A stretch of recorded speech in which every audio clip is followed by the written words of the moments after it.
დამტკიცებულად გითხრათ, რომ დაიწყო ჩვენი რიგით მესამე პოდკასტი Biblusi Talks, რომელსაც მე გიორგი კეკელიძე უძღვები და ჩვენი სტუმარი არის შესანიშნავი ქართველი თანამედროვე მწერალი და ამავდროულად გამომცემელი და ამავდროულად საზოგადო მოღვაწე ბატონი ზვიად კვარაცხელია. დიდი მადლობა ზვიად. მოსვლისთვის და ჩემი შესავალი არ იყო შემთხვევითი, იმიტომ რომ ჩვენი ბავშვობა დიდწილად მათ შორის ამგვარ საზეპიროებსაც გულისხმობდა სრულიად შესანიშნავი ტექსტის, მე ვფიქრობ ქართული ლიტერატურის ერთ-ერთი შედევრი შუშანიკის წამების, მაგრამ სანამ სკოლაზე და ჩვენს ბავშვობაზე ვილაპარაკებდე, უფრო სწორედ სკოლაზე როგორც ლიტერატურის გარკვეულწილად გამცნობ ერთ-ერთ ორგანიზაციაზე. Როგორ შემოდის წიგნი ცხოვრებაში, რომელიც გულისხმობს ომს, სიდუხჭირეს, ზოგადი აზრით, უიმედობას ერთ ქართულ ქალაქში, რომელსაც ზუგდიდი ქვია, რომელიც შორს არ არის იმ ქალაქიდან, სადაც პარალელურად მე ვცხოვრობდი და დაახლოებით კი არა და თითქმის ზუსტად იმ დროს და რას გულისხმობდა ის შენს და შენი მეგობრების ცხოვრებაში 90-იანი წლების საქართველოში, ქალაქ ზუგდიდში. გამარჯობა გიორგი, მადლობა მოწვევისთვის. წიგნი იყო ალბათ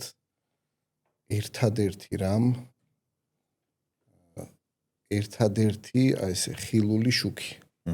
ბატონად რო ვთქვათ, იმ დროს, როდესაც სხვა შუქები ან დაწრეტილი იყო, ან საერთოდ ჩამქრალი იყო, ამიტომ ჩემთვისაც ყველა ის გარემო, რაც წიგნს უკავშირდებოდა, ყველა ის ადამიანი, ვისაც წიგნი ეჭირა, ან ვინც მასწავლიდა წიგნამდე მისასვლელ გზას, დღემდე არის განსაკუთრებით ძვირფასი.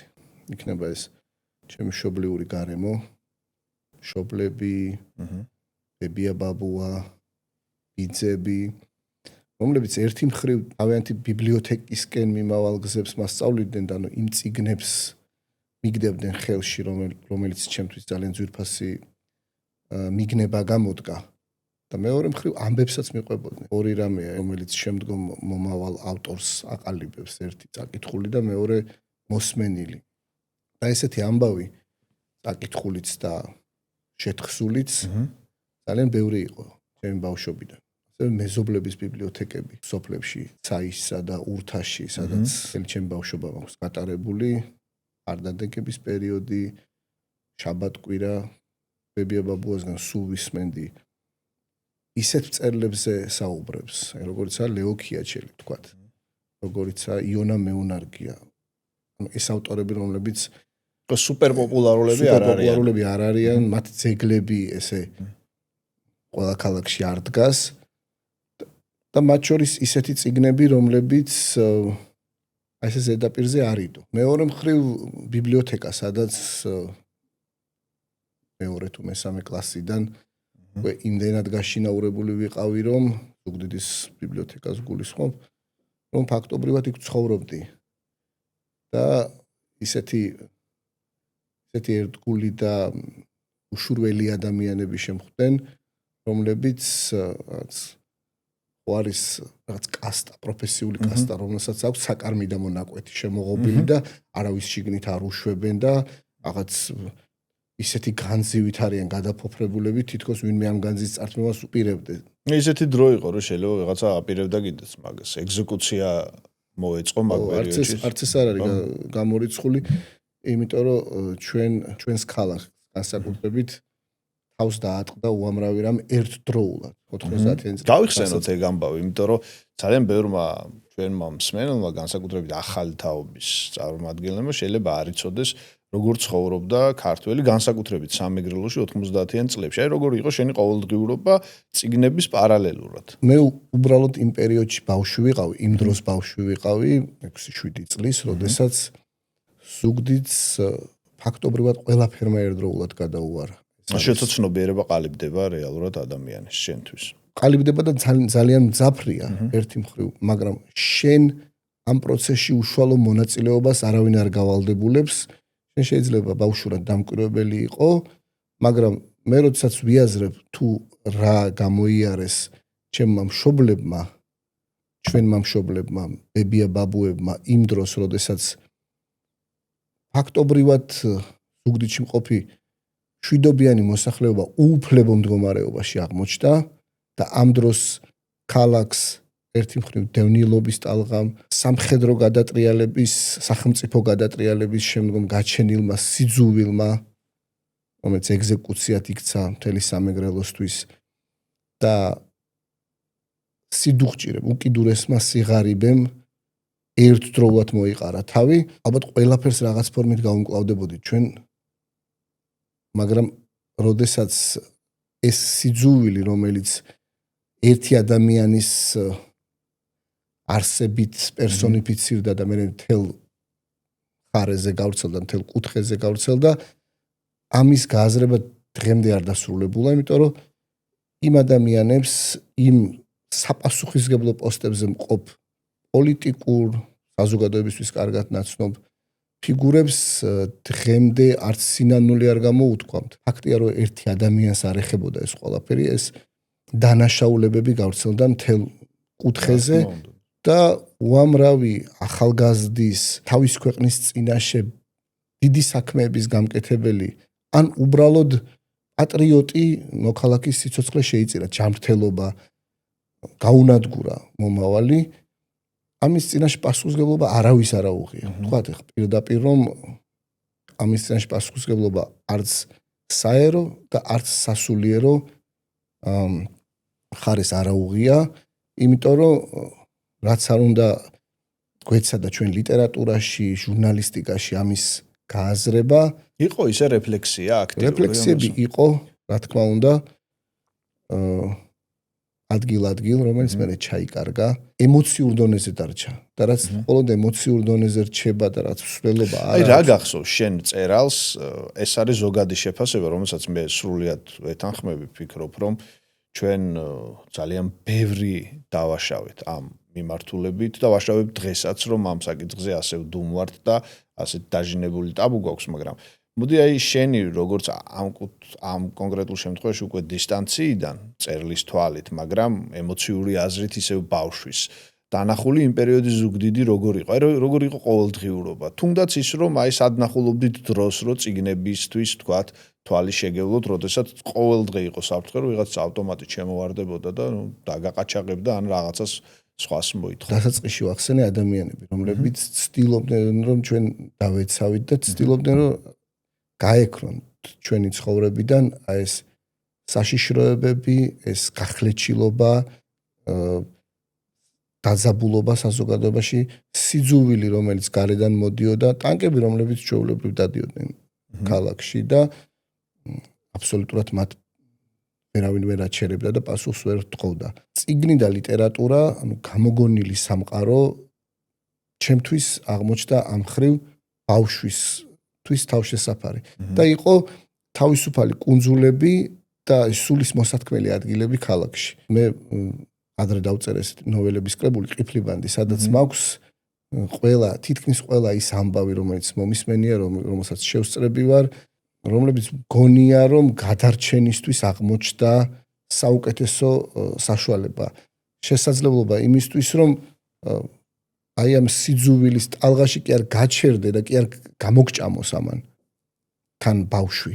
არამედ განვითარების შესაძლებლობები ნახო. რაღაც ისწავლო აქედან. გასაგებია, რომ ისინი, ვინც ძალადობენ, ისინი არ გასწავლიან, ისინი ამისთვის არ მოსულან, მაგრამ უნებური აქტორები არიან. ხო, ხო, მაგრამ შენ არ უნდა გაჩერდე ჩვენი პრობლემა, ჩვენი ქვეყნის და საერთოდ საუკუნეების განმავლობაში და განსაკუთრებით 90-იან წლებიდან მას შემდეგ რაც საქართველოს დამოუკიდებლობა მოიპოვა, მთავარი პრობლემა დღემდე ის არის, რომ ჩვენი განსაკუთრებული ნიჭის განვითარების შესაძლებლობა არ გვაქვს. დანარჩენ პრობლემებს ეს ქმნის. ჩვენ არ გვაქვს სარბიელი იმისთვის, ქვეყანას არ აქვს დღევანდელი სიტყვა რო გამოვიყენოთ. ჩვენი ქვეყნის მოქალაქეს სულ უფრო და უფრო ნაკლები პლატფორმა აქვს იმისთვის, რომ ნიჭი განავითაროს, უფრო და უფრო მეტ ადამიანს გააცნოს თავისი ნიჭის ნაყოფი. ამის საუკეთესო მაგალითი თუ როგორ შეიძლება ნიჭმა დღესასწაული მოიტანოს, არის ხვიჩა კვარაცხელიას ფენომენი. კაზან რუბინი ბუნებრივი არ იყო ის პლატფორმა უდიდესი ტალანტის ფეხბურთელისთვის, რომელიც მას განვითარების შესაძლებლობას მისცემდა. ჩვენ ხედავთ დღეს რაც ხდება პარიზში, რაც ხდებოდა ცოტა ხნით ადრე ნეაპოლში, ბუნებრივია ეს ყაზანის რუბინში არ მოხდებოდა. არასდროს არ მოხდებოდა. ამიტომ უნდა საქართველოს, ამიტომ გვინდა თითოეულ ჩვენგანს განვითარების საუკეთესო შესაძლებლობების პოვნა და ის ნიჰილიზმი, ფსევდოსაფრთხეები, რომ ვიღაცა ევროპაში შესვლით რაღაცას წაგვართმევს, არავის არ ჭირდება. კი ბატონო, აქამდე მოვალთ და მინდა რომ ეს ნაწილი უფრო ეს ყველაფერი იწყებოდა და ყალიბდებოდა 80 ფეხბურთი ახსენე და მე მგონი ჩემს ბავშვობაში ყოველ შემთხვევაში ეგრე იყო ზუსტად რომ წიგნი და ფეხბურთი მახსოვს რომ აი ძალიან გვიანამდე თამაშობდით ხოლმე რაღაც სტადიონზე, რომელიც ყოფილი ჩაის პლანტაციაში იყო მოწყობილი და რაღაც ბამბუკის ჯოხები იყო, კარად და ამ შემდეგ და შემდეგ.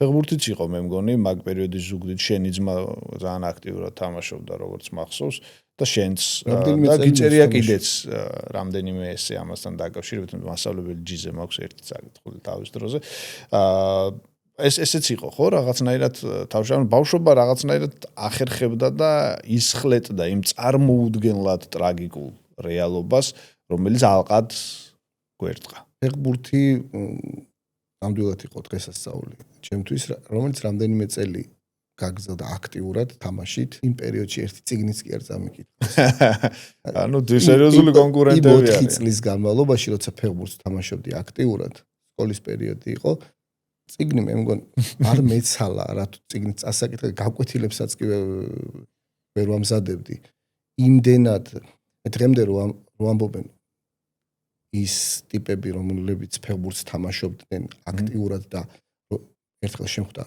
Facebook-ზე რომ ვიღაც ანგარიშობდა რომ 6 წელიო თამაშობდიო ფეხბურთს რამდენი დღე გამოდის ამ 6 წლის განმავლობაში რამდენი ვარჯიში რა ენერგიის დახარჯვა ამ 6 წლის განმავლობაში რომ სამენას ხო ვისწავლიდიო რაღაცებს განვითარდებოდიო ჩემთვის სხვადასხვა უნარებს განვითარებდიო და ყველაზე მთავარი გამორჩა მას ის თუ რამხელა ბედნიერების მონიჭებელი იყო მისთვის ფეხბურთის თამაში ბედნიერების გაცვლა ცოდნაში რაღაცის შესწავლაში ძალიან საინტერესოა ცოტა არასწორიც მგონია იმიტომ რომ ის რაც დიდ ბედნიერებას და სიხარულს განიჭებს ყოველდღიურად იმის გაკეთება მაგრამ ხან დამეგობრება შეიძლება იმიტომ რომ ახლა დადგადრო და შენ ფეხბურთზე წიგნებს უშვებ შენი გამოცემა იმიტომ ფეხბურთის ჩემთვის წიგნებიდან შემოვიდა ნაწილობრივ ისე როგორც შენთვის შენს ესეებშიც არის ვთქვათ კი სხვა საშუალება არც გქონდა საფეხბურთო ლიტერატურა დღეს ახლა 1000 პოდკასტია და 1000 ვიდეო რილსი YouTube-ზე ყველაფერი დევს პელეს და ეუსებიოს თამაში და პელეზე და ეუსებიოზე ჩვენ წიგნებიდან უნდა წაგვეკითხა. იქაც იგივე იყო, ან მოყოლა, ან წიგნი. ფეხბურთის ამას შემოიტანა თან უშუქობის პერიოდი, როცა სულ რამდენიმე საათი გაქვს და ამ ფეხბურთსაც ვერ უყურებ. რა თქმა უნდა. ერთად რაც მახსოვს, ამას გააჩნია დიდი ინტერესი, რამაც ფეხბურთით დამასნებონა თუ შეიძლება ასე ითქვას, ეს არის 1996 წლის ევროპის ჩემპიონატი და საოცარი ინგლისის ნაკრები ამ პერიოდში საოცარი შემადგენლობით და გასკოინების თამაში გასკოინი შირერი დევიდ სიმენი შერინგემი მაგრამ იქით გერმანია რომელსაც ვერაფრით ვერ ადავახა გერმანია ცხადია და შემდეგ ლონდონის არსენალი რომელშიც თითქმის იგივე ფეხბურთელები თამაშობდნენ ვინც ნაკრებში თამაშობდა ტონი ადამსი კუიონი სარბიელი რომელიც 11-11-ზე რომელიც სარბიელი საეტაპო გამოცემა იყო ჩემი აზრით იმიტომ რომ ეს არის გაზეთი რომელსაც დღესაც ვკითხულობ ხოლმე თუ წავაწყდებ 1995-16-17 წლის გამოცემებს ანუ ეს არ არის ეგრეთ წოდებული ნიუსური გაზეთი ისეთი ენით წერდნენ და ისეთი ავტორები რომ იკითხება ჩვეულებრივად როგორც ხატრული ლიტერატურა დრო დიდად არაფერი ხა ქრონოლოგიური კონტექსტი იმდროინდელი კონტექსტი თუ გამოაცალე როგორც ტექსტი დოკუმენტური ნოველა კი შეიძლება წაიკითხო ხადია და წიგნები რომელიც ასევე ვერ ვიტყვი რომ უხვად იყო მაგრამ რაღაც თვალსაზრისით ფეხბურთის გააზრების შესაძლებლობას ეპოქის დანახვის რამდენადაც კი შესაძლებელი იყო იმ ცენზურის პერიოდში როცა ვთქვათ გურამ ფანჯიკიძის წიგნები იწერებოდა სრულიად ფანტასტიკური ისეთი ამბების და პერსონაჟების გაცნობა ვთქვათ დინამოზე წიგნი რომ აქვს და დინამოს ფეხბურთელებს რომ გაცნობს და თუნდაც ერთი საოცარი ინტერვიუა დავით ყიფიანთან, რომელიც ახასიათებს თავის გუნდს, ყვება თავის ფეხბურთელებზე, ესეც ძალიან კარგად წარმოაჩენს ფეხბურთელის ინტელექტს. ჩემთვის იმ დროს ეს იყო ადამიანისთვის, ვისაც ფეხბურთელობა უნდოდა და შეუძლებელი ფეხბურთს თამაშობდე და ფეხბურთელობა არ გინდოდეს. თავი არავინ არ მოიტყოს, ეს არის იმდენად განუყოფელი ნაწილი, შენი თავი სადღაც წარმოგიდგენია, X სადაც შენი ნიჭის და შესაძლებლობების საუკეთესო ვერსია იქნები, რომ ძნელია მცდუნებას გაუძლო, ძნელია ეს რამენ გადაფაროს. ნანი მოსიძემ გარდა შემოქმედებითი პოტენციალის გაღვივებისა ამ წრეში უამრავი რამ წაგვაკითხა. ბავშვად რაც კონკურსი ჰქონდა ასტრიდ ლინდგრენის შესახებ და ყველაფერი რაც კი ხელმისაწვდომი იყო ასტრიდ ლინდგრენის ყველაფერი წავიკითხეთ რამდენიმე თვეში. მე ვიაზრებდით ერთმანეთს ვაცნობდით ამის შესახებ. იმ დროიდან აი ეს სურვილიც რაც განვითარდა ჩემში, რომ ერთ ავტორზე კონცენტრირების, ფოკუსირების უნარები რომ დავხვეწე. ხო არის რაღაცნაირად ერთ საგანზე, ავტორზე, თემაზე კონცენტრირებაც გჭირდება რაღაც ამოცანის შესასრულებლად. და მაშინ დავწმუნდი, რომ თითქოს მეგონა, რომ ერთი ავტორის რამდენიმე წიგნი ერთდროულად როგორ უნდა წავიკითხო, იმიტომ რომ შეიძლება ეს საინტერესო არ იყოს. რატომ უნდა იყოს ეს საინტერესო და როდესაც შენ ეს ამოცანა გაქვს, შენ ცდილობ, რომ ამ ამოცანას გაუმკლავდე. აქ შემოდის მასწავლებლის როლი. ხო, შეიძლება ეს არ იყოს ტიპური სკოლის მასწავლებელი, მაგრამ მინდა ამაზეც ორი სიტყვა თქვა. რამდენად დიდი არის შენთვის მით უმეტეს ახლა ხარ მშობელი და ამ პროცესს აკვირდები უკვე სხვა თვალით, მასწავლებლის როლი. კიდევ ერთხელ ვამბობ, არ არის აუცილებელი, რომ ეს იყოს სკოლის მასწავლებელი, შეიძლება არაფორმალურ სკოლაში ასწავლიდეს, შეიძლება სხვა ტიპის ურთიერთობა არსებობდეს. მოსწავლესთან ლიტერატურის კარგი შეყვარებას თუ გავექცევით მაინც და მაინც სიტყვას სწორად დანახების თვალსაზრისით. მასწავლებელი არის გადამწყვეტი. და არ მხოლოდ სკოლაში. თუმცა დასაწყისში პირველი კლასიდან მასწავლებელი რა ძაფებსაც გააბამს მოსწავლესთან, როგორ გახსნის მას, მის უნარს, ინტერესებს, შესაძლებლობებს, როგორ გააღვივებს, ამას აქვს უდიდესი მნიშვნელობა. და მე ძალიან მიხარია, რომ ასეთი მასწავლებლები აღმოჩნდნენ ჩემს. გაგიმართლა. ძალიან გამიმართლა. ყველა ეტაპზე გამიმართლა, არა მხოლოდ აი ზოგჯერ სმენიან და წამიკითხავს, რომ ყვებიან, რომ ეს ერთი მასწავლებელი გამოდგა, რომელმაც ყველაფერი მომცა და შემდგომ ამ ერთის გარშემო გაერთიანდა ყველაფერი და მე გავაკეთე ყველაფერი. ადამიანი ცხოვრების ყველა ეტაპზე სწავლობს და ცხოვრების ყველა ეტაპზე მას ყავს მასწავლებელი. ახლაც მე მყავს ადამიანი, შეიძლება ის თუნდაც ცოცხალიც არ იყოს. შეიძლება ის იქიდან გასწავლიდეს. იქიდან მან შეგაჩვიოს ფიქრს, შენი სურვილების, ამ შემთხვევაში შემოქმედებითი მიზნების შესრულებისკენ რაც მიდის. უამრავ რამეს ის შეიძლება იყოს შენთვის ავტორიტეტი და ეს როცა საუბრობენ, რომ ავტორიტეტები უნდა გავაქროთ, ამას არ ვეთანხმები არანაირად, იმიტომ რომ ავტორიტეტი ამ სიტყვის საუკეთესო გაგებით ყველა მიმართულებას და სფეროს ჭირდება. იმიტომ რომ ისინი რაღაც სიმაღლეებს ქმნიან, რომელს დაბლა ჩამოცდენა სფეროს დარგს ოფიზმის სენია და ნელ-ნელა როგორც დღეს ამბობენ მილევად რეჟიმშია. ჩემი პირველი მასწავლებელი მერი ბულია, რომელსაც მე და ჩემი ძმა ერთ კლასში ვსწავლობდით. ჩვენი კარის მეზობელი იყო ხალბატონი მერი და არა მხოლოდ ჩვენი პირველი მასწავლებელი იყო, ჩვენი უსაფრთხოების პირველი გარანტიც აღმოჩნდა, იმიტომ რომ უამრავი აგრესიითა და საფრთხით სავსე ქალაქში მივყავდით სკოლისკენ. ჩვენ მასთან ერთად მივდიოდით სკოლის კარამდე, სადაც უამრავ საინტერესო საუბარსაც ვისმენდით თავის მეგობართან და კოლეგასთან, ალბათონ ნათელა ჯინჯოლიასთან საუბრობდა ჩვენი პირველი მასწავლებელი, ჩვენ უკან მივყვებოდით, ვისმენდით ამ საუბარსაც და ეს იყო ჩვენთვის პირველი აკადემია ადამიანური ურთიერთობის თუ მასწავლებლისგან გამოვლენილი ზრუნვის. და ყველა ეტაპზე მე ესეთი მასწავლებლები, მათ შორის ბებია ჩემი, ვარო თოლორაია, რომელიც იყო ჩემთვის მაგალითი თუ როგორ შეიძლება სოფელში, სიღარიბეში ქალაქელმა ქალმა გააძლიეროს და შეინახოს ოჯახი და საკუთარი თავიც არ დაკარგოს ამ პროცესში. მან გვასწავლა ჭადრაკი, ის გვიკითხავდა წიგნებს, დღემდე მახსოვს ის თემები, რაზეც ის მიყვებოდა და სხვადასხვა დროს ჩემგან დამოუკიდებლად ამ თემებამდე მივსულა და მე გამხსენებია რომ ბებია ჩემი ამაზე მეუბნებოდა ლიტერატურული იქნება თუ ფილოსოფიური იქნება თუ ისტორიის სხვადასხვა პერიოდი ბებია ჩემს ჰქონდა ოცნება რომ სტამბოლში ჩასულიყო. საინტერესო. ისტორიკოსი იყო და კონსტანტინოპოლი იყო მისთვის თავარი ცენტრი. და ქალმა რომელიც სანიმუშო მასწავლებელი იყო თელ ქალაქში ქალმა რომელსაც ძლიერი ოჯახი ყავდა, ქალი რომელიც თვითონაც ძლიერი ქალი იყო, ეს ოცნება ვერ აისრულა და დღემდე მე რო ვუკვირდები რა ტრამვები გაყვათ წინათაობებს, რომლებიც საბჭოთა პერიოდში ცხოვრობდნენ საქართველოში და საკუთარი თავი გადაირჩინეს ამ დროს, მათ ვერ აისრულეს თავიდან პირადი ოცნებები. ვერახდენილი ოცნებების თაობის შვილები და შვილიშვილები. ქალმა რომელმაც საკუთარი თავი მთელ ოჯახს გაუყო და შეწირა, თავისი ერთი მთავარი ოცნება, რომლის შესახებაც ნათქვამიც აქვს ჩვენთვის, ვერ აისრულა.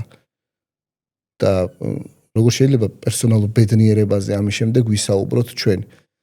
და ესეთი ბევრი გამქრალი პერსონალური ბედნიერება არსებობს ჩვენ თვალწინ. ჩვენმა მასწავლებლებმა სამაგიეროდ ეს წარმოსახული მათთვის უხილავი სამყაროები ჩვენ მოგცეს, ჩვენ გაგვიყვეს და ჩვენ წაგვაქეზეს, რომ იქითკენ წავსულიყავით.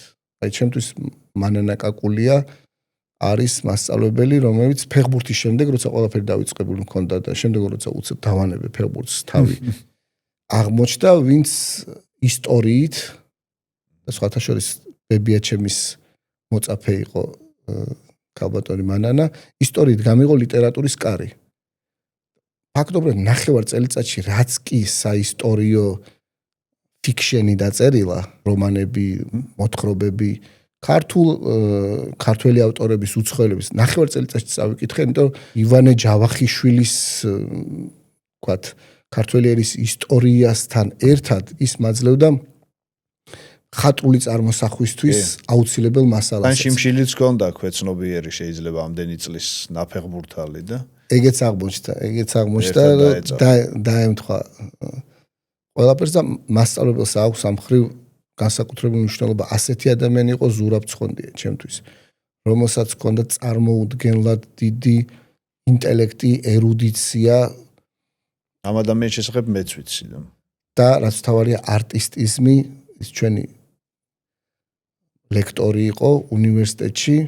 იურიდიულ ფაკულტეტზე გვიყვება. ჩვენ სწავლობდი ზუგდიდშივე. ეს ძალიან მნიშვნელოვანი ამბავია ჩემი აზრით. მე სწავლობდი სკოლაც და უნივერსიტეტიც ზუგდიდში. კი, საუნივერსიტეტო და განათლება არა დედაქალაქში. დღეს ხო აღიქმება, რომ ნუ მაინდა-მაინც თქვათ, სწავლა მიმდინარეობს მთავარ ქალაქში ქვეყნის. აი როგორი იყო ზუგდიდის უნივერსიტეტი და რამდენად მნიშვნელოვანი იყო ის რეგიონისთვის. მე ვიცი, რომ რაღაც პერიოდის შემდეგ, როდესაც თქვათ ეს უნივერსიტეტი დახურეს, შენ იყავ ერთ-ერთი მათგანი, ვინც აქტიურად აპროტესტებდი ამას. აპროტესტებდი, იმიტომ რომ სახელმწიფო უნივერსიტეტის თუნდაც დროებითი გაქრობა ისეთ ხარეში, როგორც სამეგრელო, რომელიც აგერ ორი ფეხის ნაბიჯია. დადია.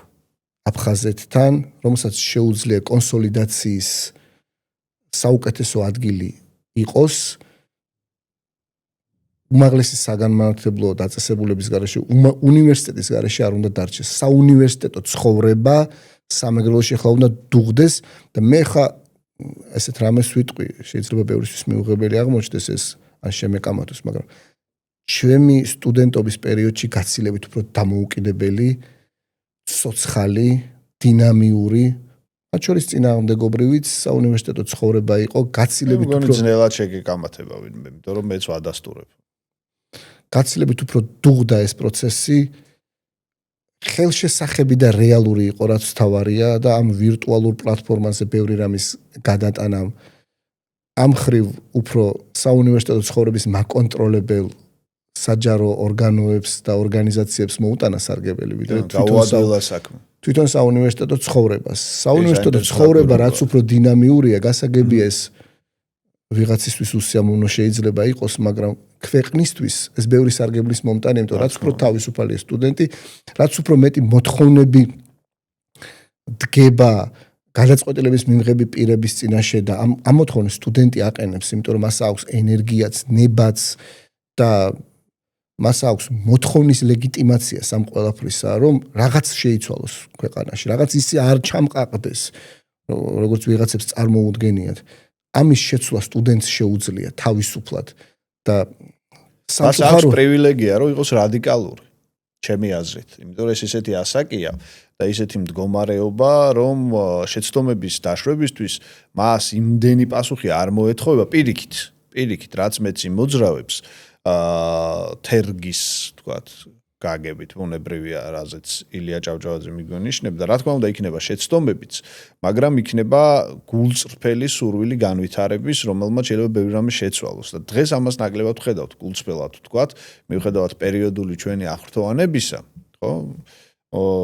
ჩვენი ახალი თაობის მიმართ, მაინც არ არის ეს პროცესი იმგვარი, თუნდაც სადისკუსიო თვალსაზრისით, თუნდაც თავისუფლების განცდის თვალსაზრისით, როგორიც ეს ჩვენი სტუდენტობის დროს იყო, რომელიც წესით და რიგით შეიძლება ვთქვათ უცხო და შორეული თვალისთვის გაუგებარიც აღმოჩნდეს, იმიტომ რომ 90-იანი წლების მიწურული 2000-იანების დასაწყისი ეს რაღაცა სტაგნაციური პერიოდი, წესით აღარაფერი აღარ ხდება და ამ დროს კი ცხოვრება მიდის აი პატარა ბუფეტებში, ეზოებში უნივერსიტეტის თუნდაც აუდიტორიებში გაცილებით შეიძლება ცოცხალი ვიდრე ეს დღეს არის. ამას გიდასტურებ და ძალიან კარგია რომ ამაზე ლაპარაკი დაიწყოს, მით უმეტეს საინტერესოა როგორ ხდებოდა ეს ზუგდიდში.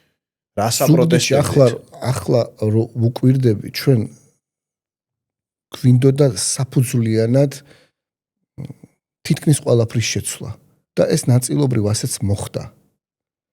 იმიტომ პროტესტი, ცვლილების სურვილი, გაუმჯობესების შესაძლებლობის ხელიდან არ გაშვება, იმიტომ რომ ზუგდიდს ეკუთვნოდა ეს ყველაფერი, რაც ზუგდიდმა გამოიარა 90-იან წლებში, ზუგდიდს ეკუთვნის ყველაფერი ვერ ვიტყვი მაგის გარეშეც, მაგრამ ამის ეკუთვნის ყველაფერი, იმიტომ რომ ჩვენ შეგვეძლო ბევრი უხილავი ძაფის გაბმა აფხაზეთთან და ახლაც შეგვიძლია. რა თქმა უნდა. ეს შესაძლებლობები შეიძლება არ იკარგება, მაგრამ ყოველ შემთხვევაში ასე არ ჩანს. და სამეგრელო სამხედრო განსაკუთრებული ყურადღება უნდა მიექცეს ყოველთვის. არა რაღაცნაირად შექმნილი უკვე წინასწარ გააზრებული ალგორითმით, რომ აი ასე უნდა მოიქცეთ და ამის იქით არ უნდა წავიდეთ და ჩვენ ასე არ უნდა ვილაპარაკოთ და ჩვენ ცენტრი როგორც განსაზღვრავს ისე უნდა. არა, ეს თავისუფალი პროცესია, საუნივერსიტეტო პროცესი, როცა უნდა დუღდეს, როცა იმ უამრავ იდეას, რომელიც დღესაც რო ჩავიდე და ჩვენო დავსხდეთ ჩვენს ნაცნობ თუ უცნობ ადამიანებთან სამეგრელოში სუფრასთან, უამრავ ისეთი იდეა იქნება, რომლის განხორციელება თითქოს ძალიან ადვილია, მაგრამ საქმეზე რომ მიდგება, რაც უხილავი წინაღობები ჩნდება ხოლმე. ნებელობის თვალსაზრისით, მხარდაჭერის თვალსაზრისით, რაღაცა გამოგონილი ფობიების თვალსაზრისით, რომელსაც შეჭამა ჩვენი საზოგადოება, რომ აი ამ გამოგონილ შეთქმულების ნაყოფ შიშებში ვცხოვრობთ. აი ესეთი შიში იყო, თქვათ, მეგრული ენის შესწავლასთან დაკავშირებით, მეგრული ენის პოპულარიზაციასთან დაკავშირებით. ეს ნაწილობრივ გადადგა, მაგრამ ჩვენი საუბრის ერთი მნიშვნელოვანი ნაწილი იყოს ესეც და დავიწყოთ. კი ბატონო და მე რამდენიმე კითხვას დავსვა. ამ ფობიებს აწყდებოდით იქვე? ამ ფობიებს დღესაც ვაწყდებით იქვე და არაფერს არ ვამბობ იმაზე, რომ სხვა სივრცეებში, სხვაგან საქართველოში, სოციალურ ქსელში თუ რა ვიცი, ბევრ ადგილას აი ამ შიშის ნაყოფი ჩვენ ხვდება. რამაც შეიძლება ჩვენ დაგვაკარგინოს ჩვენი ორი უმნიშვნელოვანესი მრავალსაუკუნოვანი ენა. ნაწილი ჩვენი იდენტობის. ჩვენ ვამბობთ უარს ჩვენი იდენტობის ნაწილზე, რის გამო, რომ გავიაზროთ სასაცილოა. იმის გამოც საერთოდ უნდა ვამაყობდეთ.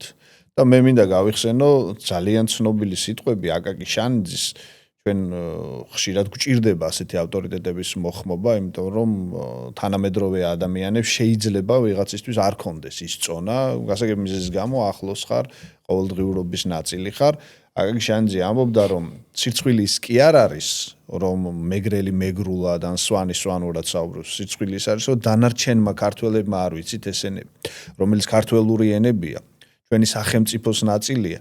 და შესაბამისად ბუნებრივია რომ ამ თვალსაზრისით ეს ფობიები მიუღებელ კი უბრალოდ სამარცხვინო ჩემი აზრით. შესაბამისად ძალიან დიდი სამუშაოა გასტარებელი, იმიტომ რომ ბევრი ძალა მოქმედებს ამ თვალსაზრისით, ხო, იქ რუსული რბილი ძალა, რომლისთვისაც ეს იდეალური პლატფორმა რაღაც ტიპის ყევების გამოსაწვევად, იქ შიგნით არაერთი სასარგებლო იდიოტი იქითაც, აქეთაც ვერ გაიგებ. ამიტომ ამ თვალსაზრისით ძალიან დიდი სამუშაოა ჩასტარებელი. მე ყოველთვის ლიტერატურას შეუძლია ეს რომ გააკეთოს. მათ შორის ნარატივს. ხატრულ ლიტერატურას შეუძლია, იმიტომ რომ ჩვენ უკვე გვყავს მეგრულენოვანი წინვალი ავტორები, რომლებიც სანიმუშოები არიან რამხრივ. შენი გამომცემლობა გამოსცემს მათ. ხო, ჩვენ გვაქვს სერია მეგრული ენის ასოციაციასთან ერთად სქანი ჭარალუან, შენი მწერლობა, ესე ვქვია. რამხრივ არიან მნიშვნელოვანი ეს ავტორები. ესენი ყოველთვის იდგნენ ქართული სახელმწიფოებრიობის სადარაჯოზე, ერთიანი საქართველოს სადარაჯოზე. აი ამ მხრიდან უნდა შევხედოთ. როგორც კი საუბარი დაიწყება, რომ სხვანაირ საქართველოსზე და სხვანაირ სამეგრელოზე როგორც კი დაიწყება საუბარი, ეს ადვილი მისახვედრია თუ ვისი მხარდაჭერით და ვისი პროექტით ხდება. დანიელ ფიფია ერთ-ერთი პირველი ავტორი, რომელიც მეგრულად წერდა და მას აქვს მეგრულად პოეზია, ტექსტებიც და პოემებიც. 1924 წლის აჯანყების მსხვერპლია. იბრძოდა საქართველოს დამოუკიდებლობისთვის. საკუთარი თავი არასდროს არც ლაშა გახარიას, არც მურთაზ ჩახავას, მეუფე იონას, არც ერთ ავტორს, რომლებიც მეგრულად წერდნენ, იმიტომ ეს ენა აძლევდათ თავისი ნიჭის გამოხატვის საუკეთესო შესაძლებლობებს, ამ ენაში ცხოვრობდნენ ისინი. და ჩვენი ენაა ეს. სხვისი ხომ არ არის. აკისერ უსერეთ ცაგიორე ონგარ დღას, ქარიგანს დო ფურცელებს ევრე ავრე ოფართხანს, გოვალ გოტყვაც თოლონჭეს, ცაგ გიხირით საბჟალეს, შკურინაფილ ტორონჯებ გოლა გეგნით კარჩალეს, სოიდი დო სოფურინ, არწყეკ ბუჭო დობღურინ, ნოტე ღურელ ქოპუნინ, გურქ აკომცუ ქუმუცალო, თოლებ ქემაბ შვალუას, მუგურზუ დო მუმუცად ჩხანაშკი თოფალუას. ეს ლექსი ემოციურათაც რაღაც გერწერითაც სიტყვა არ მესმის მეგრული ამ დონეზე, მიუხედავად იმისა, რომ უკვე ვალდებულებაც მაქვს ამისი მეუღლე მეგრელი მყავს, მაინც არ მესმის ამ დონეზე, მაგრამ გერწერით, ამ ალტერაციებით, იმ ოსტატობით, რომელიც ამ ავტორს აქვს, სრულიად ფანტასტიკურით, ჩანს მასშტაბი და ამავდროულად ჩანს განცდა იმის, რომ რეალურად ეს არის ჩვენი ლიტერატურა. რამდენიმე წლის შემდეგ მოგთხოვენ მეგრელების სიძეს, უკვე მთხოვენ, ეგ პრობლემა არ არის და ვცდილობ, მე მანამდეც აქტიური მეგრელოფილი ვიყავი, ტექნიკური მიზეზები არ არის ამისთვის საჭირო. რაც შეეხება ჩვენი მოკითხვა ბატონ გოჩას. აუცილებლად. რაც შეეხება ამ საკითხს, მინდა რომ ცოტათი განვავრცოთ, იმიტომ რომ ეს არ არის რიგითი საკითხი, ეს ისტორიული საკითხია და გარკვეულწილად განმარტებას საჭიროებს ალბათ რაღაც ტიპის საზოგადოებისთვის. რომლებიც კიდევ ერთხელ ვამბობ, შეიძლება ზოგიერთი გულწრფელი, მაგრამ გულუბრყვილო ვთქვათ, გააზრებით, ზოგიერთი შეიძლება სწორედ აი ამ რბილი ძალის ზეწოლის მეშვეობით მაინც ფიქრობს, რომ ამგვარ გამოვლინებებს სადღაც შეიძლება კონდეს სეპარატიზმის ნიშანი. მე მინდა რომ ეს გავაქარწყლოთ და უფრო ზუსტად ავხსნათ, რომ სამეგრელო არის ერთ-ერთი გამორჩეული რეგიონი საქართველოს, რომელმაც ალბათ ყველაზე მეტი ასე შედარებით არ ვიცი, მაგრამ ერთ-ერთი ყველაზე მეტი გააკეთა საქართველოს სახელმწიფოს არსებობისთვის. მაგრამ აი ეს რატო არ არის საფრთხე, ის ვიცით და დადასტურებული. მაგრამ ეს რატო არ არის საფრთხე, ეს მინდა რომ ამ ხალხს აუხსნათ ზუსტად. ამას აქვს ტრადიცია, საერთოდ ყველაფერი იზომება ტრადიციით. ლიტერატურაშიც, სახელმწიფოებრიობის ისტორიაშიც. სამეგრელო ტრადიციულად ერთ-ერთი საძირკველი, ერთ-ერთი საფუძველი იყო საქართველოს ერთიანობის. ჩვენ შეგვიძლია გავიხსენოთ ეროვნულ-განმათავისუფლებელი მოძრაობები, ჩვენ შეგვიძლია გავიხსენოთ ილია ჭავჭავაძის და იონა მეონარგიას ურთიერთობები ერთმანეთთან და ილია ჭავჭავაძის მიერ სამეგრელოში თქმული ის განცნობილი ფრაზა, რომ სამეგრელო საქართველოს ხერხემალია. ჩვენ შეგვიძლია გავიხსენოთ სხვერპლის უნარიანობა სამეგრელოს ყველა ეპოქაში. სამეგრელოსში დაბადებული სახელმწიფო მოღვაწეების ამბროს ხელაია შეგვიძლია გავიხსენოთ. მარტივად ამბროსი ხელაია. სვიად გამსახურდია ტერენტი გრანელი, ის ავტორები და ამაში მე მგონი ყველანი ვთანხმდებით, რომ ბოლო 2 საუკუნის განმავლობაში ეროვნულ-განმათავისუფლებელი მოძრაობა საქართველოს დამოუკიდებლობის და საქართველოს გასათავისუფლებლად დაწყებული ეროვნულ-განმათავისუფლებელი მოძრაობები ეყრდნობოდა ლიტერატურას და მწერლებს. და ამაზე მე 19 საუკუნის 60-იან წლებში, მე-20 საუკუნის 60-იან წლებში და თამაზ ჭილაძე ამბობდა სულ რომ ნუ დავუკარგავთ მწერალს თავის ავტორიტეტს. ბევრი რამე დღეს რაღაცა მწერლის მითიური როლისგან განბანვის პროცესში მწერალს საერთოდ ამ განბანვის პროცესს გადააყოლებენ ხოლმე მწერლის მნიშვნელობასო. ეს პატარა ერის ცხოვრებიდან და პატარა ერის მოთხოვნებიდან გამომდინარეა ილია ჭავჭავაძე რომ დაიბადა საქართველოში და მას დაეკისრა ის რაც გააკეთა ზვიად გამსახურდია რომ დაეკისრა და ლიტერატურის წიაღიდან არის ზვიად გამსახურდია წამოსული ერთი ოჯახი ერთი მხრივ მისი მამის ფენომენი და მეორე მხრივ თვითონ როგორც პოეტი და ლიტერატორი და ფანტასტიკური მთარგმნელი შესანიშნავი ლიტერატორი კარგი პოეტი და ამავდროულად თქვა თუნდაც რახან ლიტერატურობაზე ჩამოვარდა საქმე ის ფუნდამენტური ნაშრომის ავტორი ვეფხისტყაოსნის სახის მეტყველება რომელიც ჩემი აზრით ერთ-ერთი საუკეთესო გააზრება არის ამ პოემის და ამ თვალსაზრისით ჯერ კიდევ ბევრი არის საკვლევი საკუთრივ ზვიად გამსახურდიასთან მიმართებაში. მოდი გადავიდეთ ამ თემაზე. სამეგრელოსთან დაკავშირებით ალბათ ყველაფერი ცხადი უნდა იყოს იმ ადამიანისთვის ვისაც გაგება უნდა ამის. და ნელ-ნელა მოუახლოვდებით ერთმა ავტორმა გითხრა სხვა ერთმა Facebook-ზე გითხრა ეგეთი რაღაცა რომ კი მაგრამ ამ სერიას რო მეგრელმა სხვათა შორის ამ სერიას რო გამოსცემ ძმაო რა ალფავიტით ბეჭდაო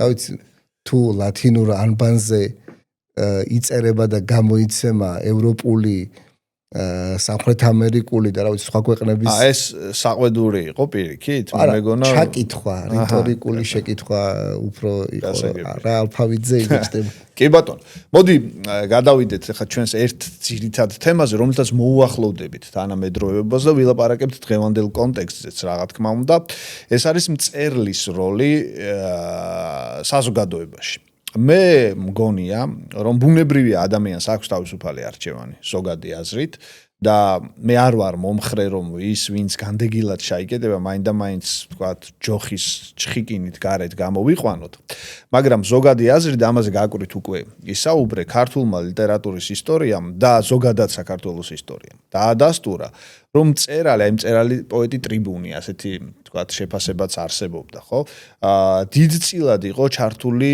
ქვეყნის საზოგადოებრივ პოლიტიკურ ცხოვრებაში ხო ილია ჭავჭავაძე აკაკი წერეთელი ვაჟა ფშაველა ხო სამივე მათგანი ძალიან ცნობილი გამონათქვამი ხო ღმერთთან მისთვის ვლაპარაკობ რომ წარუძღვე წინაერსა გარემოების საყვირი არც მიწისა ვარ არც ისა და აი ვაჟა ფშაველას როგორც თქვათ სუპერგენიალური პოეტის ესეთი ორიგინალური გააზრება ამავე ტიპის დეფინიციის ხო რომ ვამაყობ იმით რომ მიწას და ცას ციურად მივეთავაზე ანუ ეს როლი რომ ცალკე არსებობს ლიტერატურა რა თქმა უნდა როგორც მოცემულობა მაგრამ ეს ლიტერატურა შეიძლება იქცეს იარაღად ან ამ ლიტერატურის შემქმნელმა შეიძლება თვითონ ტექსტში არა მაგრამ ცალკე აღებულმა როგორც მოქალაქემ ხო შეიძლება ფუტურისტულ ტექსტებს წერდე მაგრამ მოქალაქეობრივად თქვა კონდეს ცხადი პოლიტიკური პროცესი უნდა მიიღოს მონაწილეობა ანუ როგორც ბიოლი ამბობს ჩარევა არის აუცილებელი. არათუ სასურველი ცოტა რომ გავამძაფროთ ეს ფრაზა, აუცილებელიც კი.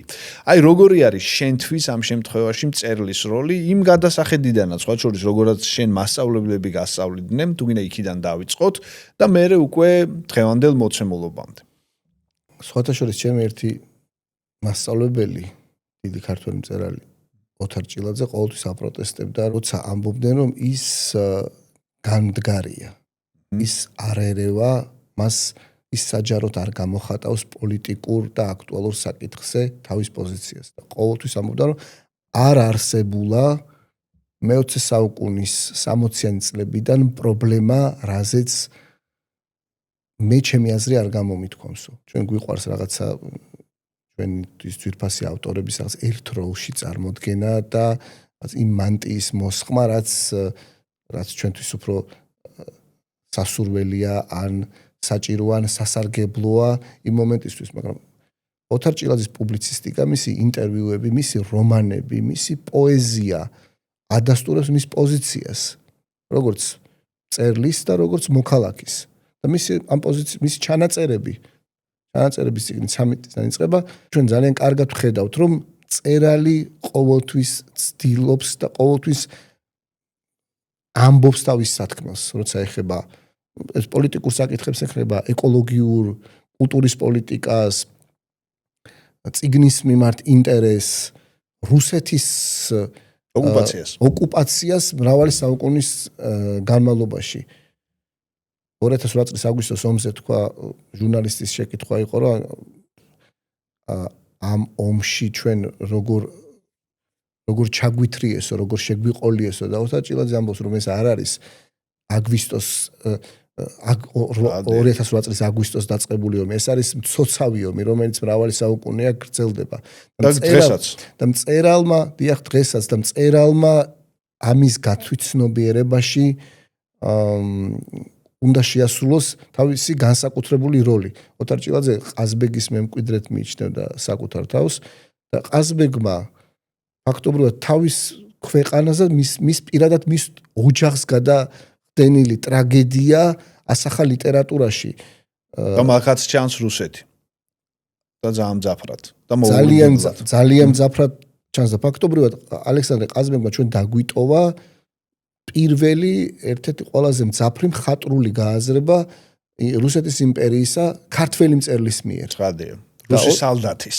და როგორ შეიძლება როცა თუ ყაზბეგის მემკვიდრედ თვლი შენ თავს და თუ ალექსანდრე ყაზბეგი არის შენთვის ძვირფასი ავტორი, როგორ შეიძლება რამე სახელმწიფოებრივი აქტუალური საბედისწერო პოლიტიკური პროცესების შეფასებაში არ იყო ჩაბმული, შენი აზრი არ გამოხატო.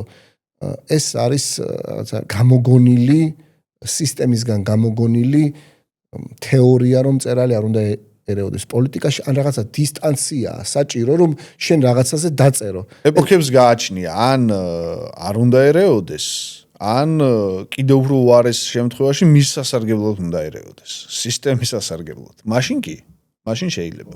ხო, სისტემას მაშინ აწყობს, როდესაც მისთვის სასურველ რამეს ამბობს მწერალი და მის ხაზს მიყვება. ანუ იმ ინჟინერიას, რომელიც ამ შემთხვევაში აი საბჭოთა პერიოდის ტერმინია, ეს რომ მწერალი არის ადამიანის სულის ინჟინერი, ოღონდ ინჟინერი მის სასარგებლოდ და არა ზოგადი აზრით, ხო? ზოგადი აზრით კიდე რაღაცას თქვათ გამოწურავდი ამ ტერმინზე, იტყოდი რომ თქვათ ფილოსოფიური ხედვა, არა, პირიქით, რაც მას აწყობს, თუ არ აწყობს, არის რამდენიმე ილეთი, მათ შორის ერთი ეს, რომ არა, როგორ შეიძლება რომ ეს დაჯექი წერე, შენი საქმე ეს არ არის, მუზეებს დაელოდე, სადღაც ისტორიაზე წერე, იმიტომ რომ დისტანცია ხომ უნდა გაიაროს. ეგ კიდე სხვა საკითხი კი, ის რაღაცა პერიოდმა ხომ უნდა გაიაროს, რომ შეაფასო და ამ დროს ის დისტანციის თეორია, რომელზეც საუბრობდნენ კონსტანტინე გამსახურდია, მიხეილ ჯავახიშვილი, საგანგებოდ იმისთვის საუბრობდნენ, რომ ეზოპეს ენა იყო. მათ სოციალისტურ რეალიზმს არ მოეთხოვა მათთვის, რომ იმ პერიოდის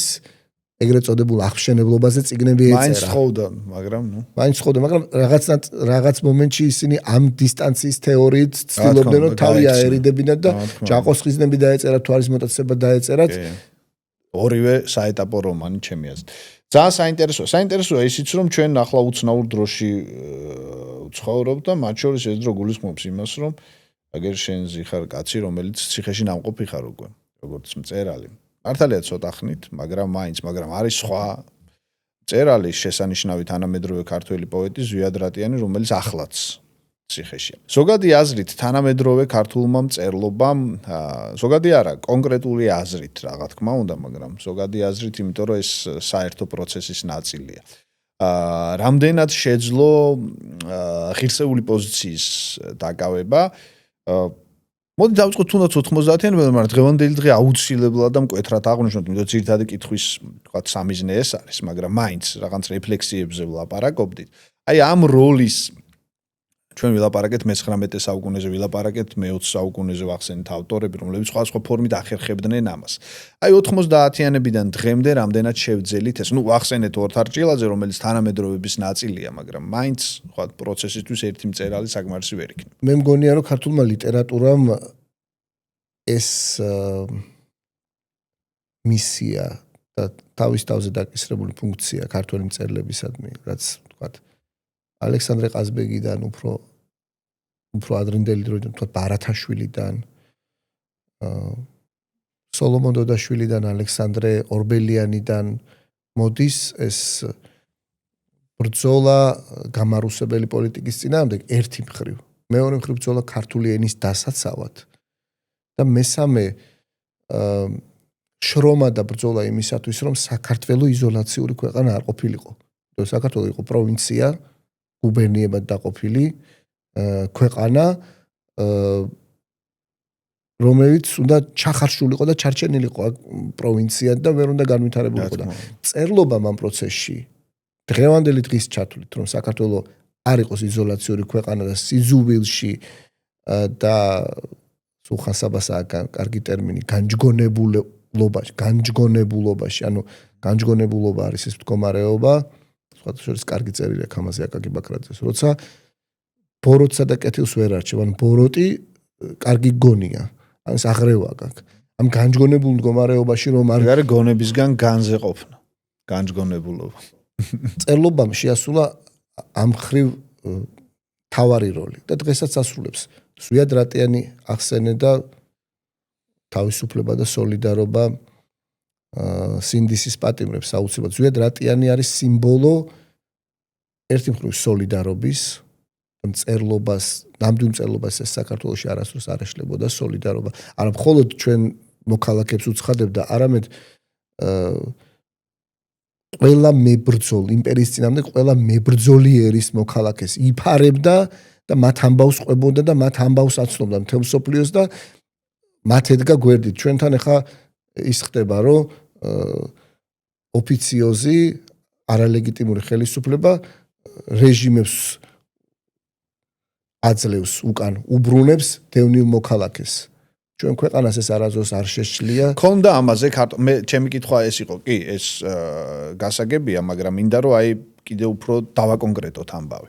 მე მგონია რომ კი, და ამიტომ ამბობ, ქართველ მწერლებს, თანამედროვე ქართულ სამწერლო საზოგადოებას, ხო? ამ კონკრეტულ პატიმრობაზე, ზოგადი აზრით უსამართლობაზე ადეკვატური პასუხი. ჩემი აზრით ქონდა. და ბევრი სხვა სხვათა შორის სახელოვნებო საზოგადოებისგან გამორჩეული, რომელსაც მე არ ველოდი. გულწრფელად გითხრა, იმიტომ რომ ახლა ბევრი მიზეზის გამო, ან უფრო უკეთრო ვთქვათ, სხვებისგანაც ველოდი ამგვარ აქტიურობას, მაგრამ როგორც აღმოჩნდა, სხვადასხვაგან სხვა ილეთი უფრო ჭრის. წერლობამ და ზოგადად სამწერლო საგამომცემლო სივრცემ ძალიან დიდი მადლობა მინდა უთხრა ყველა იმ ადამიანს, ვინც ამ პროცესში აქტიურადაც იყო მონაწილე, პროტესტში აქტიურადაც არის მონაწილე და შეიძლება ხმამაღლა ბევრი ვერ გამოხატავდეს, მაგრამ ესე უჭერდეს. სხვადასხვა ფორმით. გამოავლინა მთავარი ღირებულებების მიმართ ერთგულების უნარი და ეს პრობლემულია, როგორც ჩვენ დავინახეთ, იმიტომ რომ ბევრ ფრონტზე გიწევს ერთდროულად ბრძოლა იმისთვის, რომ არ გაქრე, იმისთვის, რომ ცხოვრება გააგრძელო, ფიზიკურად იარსებო. ხო, იმისთვის, რომ იარსებო, იმისთვის, რომ შექმნა და თან რაღაც რო არის შექმნილი, ისიც შეინარჩუნო. ხადია. ჩვენ ამასაც ჩვენ ამისთვისაც ვიბრძვით, რომ მთელი ამ 35 წლის განმავლობაში საქართველოში რაც შეიქმნა და რაც ჩვენ გამოგვარჩევს ყველასგან, რეგიონში გამოგვარჩევს ყველას. რა არის ეს? თავისუფალი საზოგადოება, რაც საქართველოში შეიქმნა. და ამაში მწერლობას უდიდესი როლი აქვს, რომ თავისუფალი საზოგადოება ვარ ჩვენ და ცენზურას არავინ არ აწესებს. გელა ჩარკვიანი მეუბნებოდა ხშირად, რომ სანამ საქართველოში პირველ პირზე პოლიტიკური კარიკატურები კეთდება, მანამ ჩვენთან არსებობს თავისუფალი საზოგადოება, რაღაც ფორმით, მაგრამ არსებობს აუცილებლად და ხედავთ ჩვენ, რომ ეს ქართულმა მედიამ, ქართულმა მწერლობამ ეს ღირებულებები დაიცვა. სამოქალაქო საზოგადოება, ვინც ამ ყველაფრის გარშემო გაერთიანდა და ის საზოგადოება არასდროს არ შეეგუება, რომ ზია ამაღლობელი იყოს ციხეში, არ შეეგუება. შეიძლება ჩვენ ხედავთ, რომ ზია ამაღლობელი არის ციხეში, მაგრამ ჩვენ არ ვეგუებით. სულ ერთი არ არის. არ ვეგუებით და ყოველდღიურად საუბრობთ, ყოველდღიურად ჩვენს აზრს და წინააღმდეგობის გზავნილებს ვავრცელებთ ყველგან. ჩვენ არ შევეგუებით და ხედავთ, რომ ჩვენი საზოგადოება არ ეგუება ზვიად რატიანის პატიმრობას. თუნდაც იმ პატარა პატიმრობებს, რომელიც შენ გამოცადე. იქაც ხო? მე ვიგზენ ძალიან დიდი მხარდაჭერა და სოლიდარობა. სიმართლე გითხრა, ასეთსაც არ ველოდებოდი.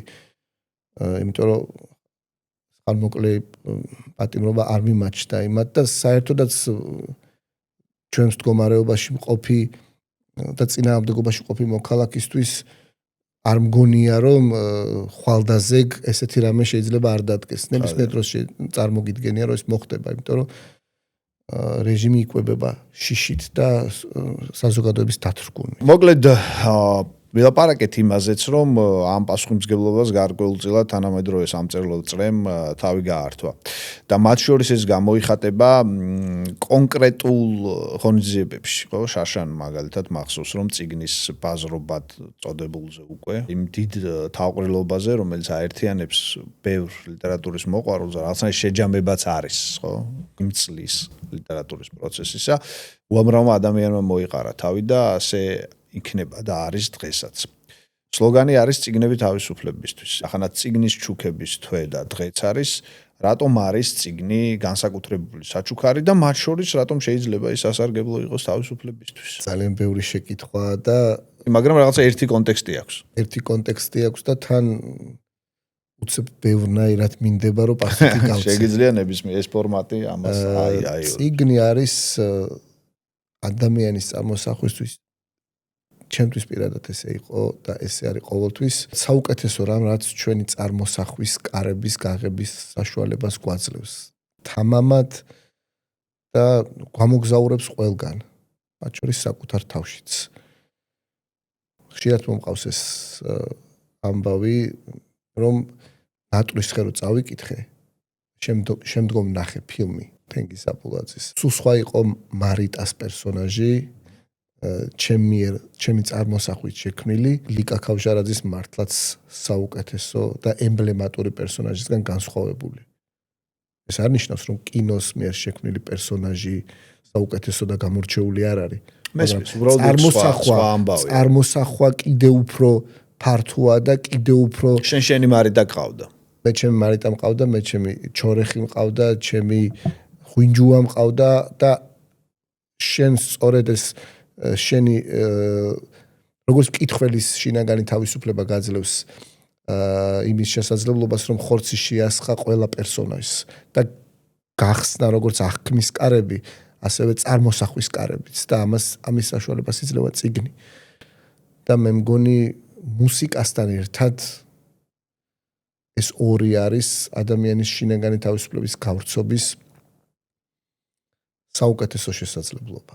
საუკეთესო ვერ ვიტყოდი რომ დარგი რაც სივრცე მდგომარეობა და სივრცე ადამიანისთვის მათ შორის თავისუფლების მინიჭებისაც მათ შორის თავისუფლების მინიჭებისთვის იმიტომ რომ შენ იმდენი თავისუფლების გააქვს შენ ეს თავისუფლება უბრალოდ არ იცი ამის შესახებ და წიგნი ამის აღმოჩენაში გეხმარება რომ ის თავისუფლება რაც შენ დაბადებიდან გაქვს და რაც უნდა იცოდე რომ აკაკი ბაქრაძის ტერმინი გამოვიყენოთ, მოუხმარელი არ გახდეს ეს თავისუფლება. ერთ სიცოცხლეში არ იყოს მოუხმარელი ეს თავისუფლება და არ ჩაჟანგდეს შენს არსებაში, შენს სულში. წიგნი ამის ორიენტირებისთვის არის საუკეთესო რამ. წიგნებით თავისუფლებისთვის. დღეს როგორც არასდროს საქართველოში საგამომცემლო ლიტერატურის სივრცე არის ძალიან მრავალფეროვანი. ფაქტობრივად უამრავი წიგნი გამოიცემა თანამედროვე ქართველი ავტორების მიერ შექმნილი. ცხელ კვალზე ითარგმნება ის, რაც გამოდის უცხო ენებზე და ჩვენ უკვე თითქმის ყველა მნიშვნელოვანი ენიდან თარგმნით. სოფლიო ბესტსელერები გამოიცემა თითქმის მაშინვე. საბოლოოდ დაიძლია ის სტერეოტიპი და ტენდენცია, რომ რუსულიდან თარგმნილი, ანუ რუსულად წაკითხული ჰემინგუეის ტარიკი მორე ან დაუშვათ სტოლეტ ადინოჩესტვა იყო